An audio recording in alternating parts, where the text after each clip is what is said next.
Bueno, Carlos, ¿qué está pasando con los paradores en la zona de playas? Esta semana se conoció una resolución judicial, un amparo, creo, en donde limitaba la posibilidad de ampliación de uno de ellos, ¿no?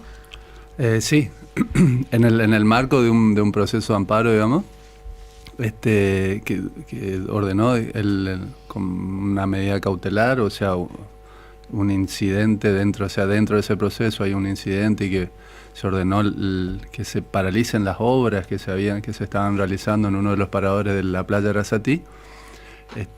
Se informó al juzgado de que a pesar de la resolución judicial, se seguían haciendo construcciones, digamos, en ese parador. Bueno, esto fue denunciado a la justicia y la justicia ordenó que se detengan las obras, se remuevan las obras nuevas, y que la municipalidad sea el garante de que se lleven a cabo esas cuestiones ordenadas por la justicia. Pero ¿cuál es el estado de la situación? O sea, el fondo de esta cuestión ya está resuelto, se pueden tener paradores del lado de la playa, sí, no, sí, con algunas características.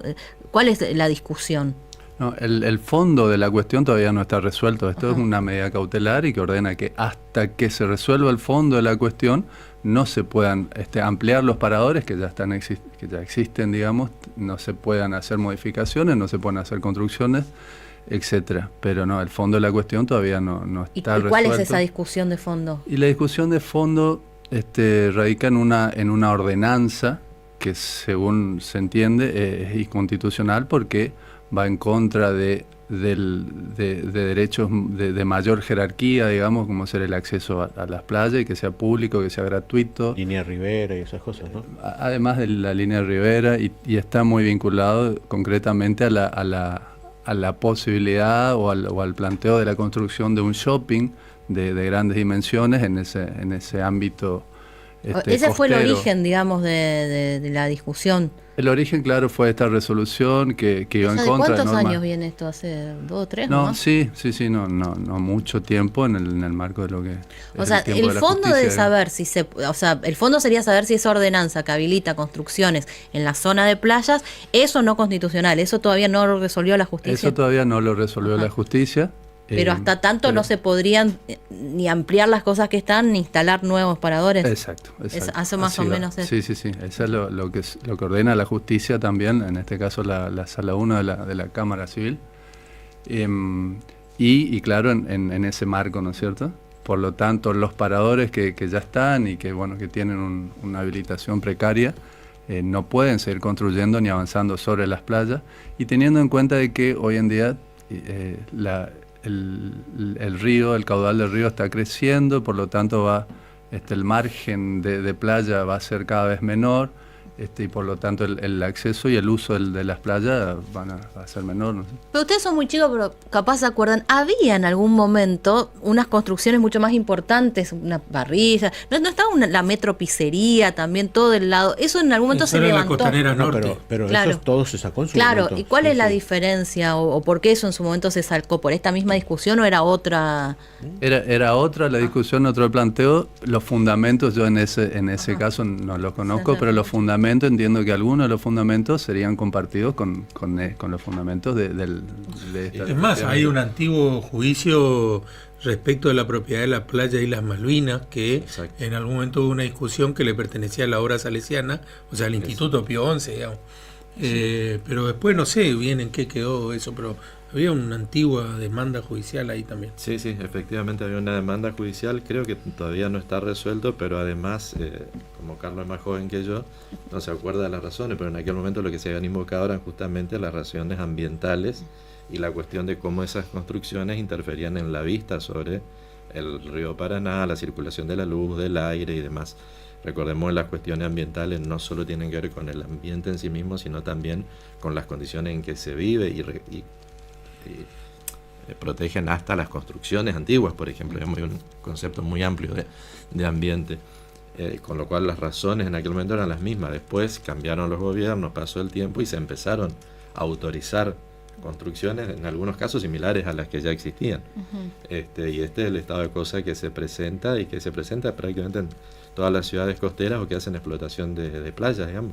Paso de la Patria está asistiendo a a similar situación, pero ya por otra cuestión que es el vencimiento de las concesiones de los paradores y la necesidad de licitar y renovar las concesiones, ¿no? Y eso sí se podría, o sea, a ver, cada caso es en particular, o por ejemplo, si ahora la justicia resuelve, en este caso de fondo que todavía no está resuelto, ya en ninguna playa de ninguna ciudad de la provincia se podrían instalar.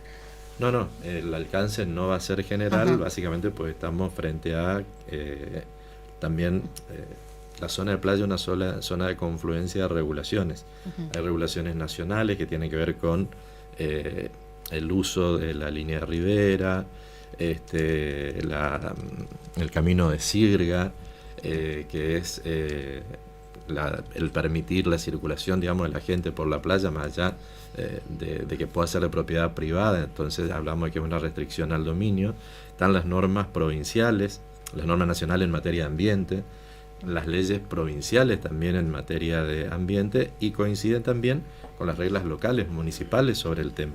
Entonces es bastante difícil de conjugar jurídicamente el estado de cada una según varían los departamentos y hasta en la propia ubicación dentro de una misma ciudad, porque por las zonificaciones también tienen diferentes regulaciones, Sumado, ¿no? Que son zonas muy atractivas comercialmente, y cualquier ciudad también busca, digamos, además de los recursos, esto le podría generar genuino, también turísticamente brindar más servicios. Es como que es un delicado punto entre encontrar la protección del ambiente, el acceso a estos bienes públicos, y también favorecer en algún punto el emprendimiento. Me acordaba, y por ahí alguna de las imágenes donde se ven esos edificios gigantes que están haciendo, en algún momento, cuando vieron Pasaje Quevedo, de ser una de las calles más de mayor, digamos, desarrollo inmobiliario, no sé, el metro cuadrado creo que es el más caro en la ciudad, es el de Pasaje Quevedo. Cuando había un edificio que se estaba levantando ahí en esa zona, que me acuerdo que era un jugador de fútbol de Schiavi, que se lo cuestionó mucho porque tenía más de la altura que se podía tener, que podían tener las construcciones que estaban, digamos, frente al río. Si bien esta no está en costanera.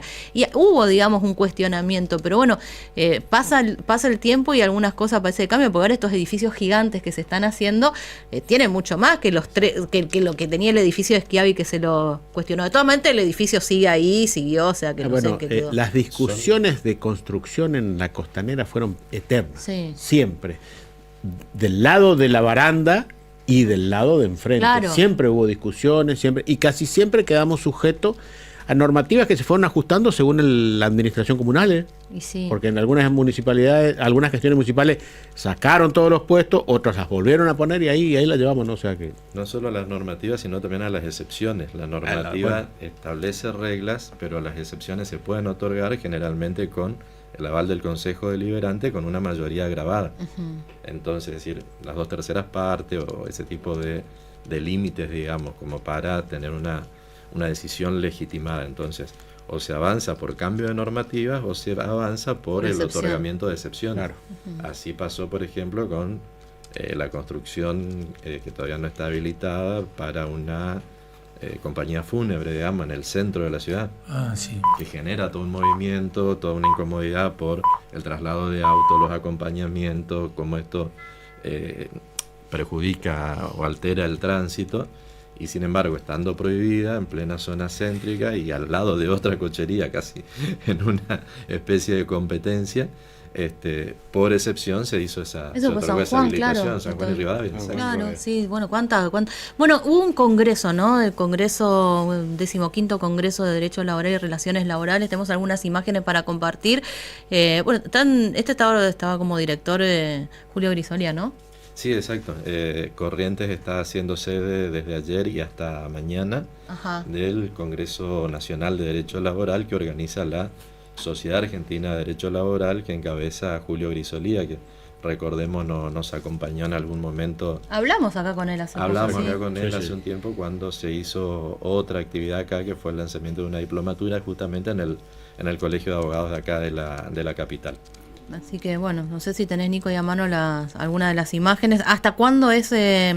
Comenzó ayer a la tarde, tuvimos la suerte de ser convocados para participar en uno de los paneles. La verdad que esto un poco también es lo que decías antes, ¿no? La cantidad de gente que vino de las provincias más diversas. Ah, sí, hablando viajó con mucha gente. de Tierra del Fuego, Claro, más allá de lo que se conectan por internet, de Tierra del Fuego hacia el norte, prácticamente de todas las provincias, y el hermoso espacio de intercambio donde pudimos presentar las novedades procesales más importantes que tiene Corrientes y que impactan, digamos, en el proceso laboral correntino, que hace, como lo calificamos nosotros ayer, que sea uno de los más de los mejor desarrollados actualmente en la región, y también de las necesidades que tiene. O sea, no hay críticas así tan marcadas como con el Código Procesal Penal, con el laboral hay más consenso de que fueron buenos los cambios. No hay código procesal laboral, es el pendiente de nuestra Ajá. legislatura, del poder político, el acordar las condiciones para un nuevo código procesal laboral. El proyecto de código procesal laboral ya lleva 3, 4, quizás 5 años de trámite, de idas, venidas. Me hace acordar bastante a lo que fue en su momento la discusión del Código Procesal Penal, que duró más de 10 años y capaz que cerca de 20, digamos, ¿no? En una dinámica de reforma muy distinta a la que se usó con los otros códigos, donde se hicieron comisiones formadas por todos los actores de la parte civil y comercial, o de familia, o contencioso administrativo, que dieron consensuadamente forma a un código, ¿no? En lo laboral todavía esto no se está dando, estamos trabajando con bastante heterogeneidad, cierta inseguridad, incertidumbre, porque se aplican distintas leyes, y un poco esta experiencia la que compartíamos ayer con los colegas de otras provincias, ¿no? Gracias por venir hasta la semana que viene. Amables. Bueno, ya está Peque, Tere. Ya está Peque, ya hay muchísima gente mandando también sus fechas, porque Peque les va a decir qué les va a pasar en el futuro, en el presente, qué les pasó en el pasado, todo lee Peque, Todo, hasta la borra todo. del café, del Mirá vos. cocido, de todo. Manden sus mensajes, estamos en el 37.